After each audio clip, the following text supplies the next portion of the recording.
Assalomu alaykum aziz do'stlar, kanalimizga xush kelibsiz. Kanalimizda mehmon bo'lsangiz, kanalimizga obuna bo'lishni unutmang.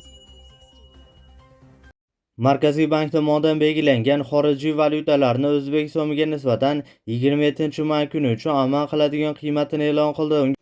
Rossiyadan O'zbekistonga pul yuborish endi yanada qulay va tushunarli. Anjirpay moliyaviy ishlaringiz uchun yagona ilova. Rossiyadagi bank kartalaridan Humo, Uzcard va Visa kartalariga pul o'tkazmalari, shuningdek naqd pul yuborish xizmati ham mavjud. Kommunal xizmatlar, internet, TV, jarimalar, soliq va kredit to'lovlari 24/7 qo'llab-quvvatlash xizmati. Anjirpay Rossiyadan O'zbekistonga qulay pul o'tkazmalari. Ilovani barcha platformalardan yuklab oling.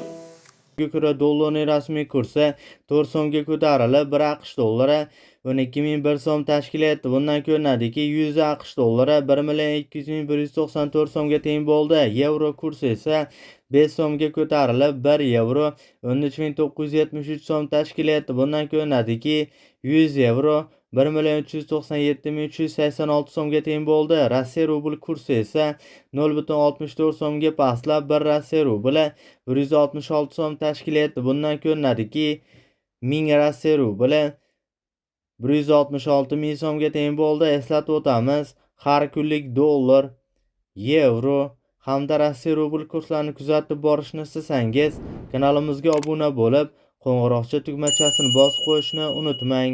E'tiboringiz uchun alohida kattakon rahmat.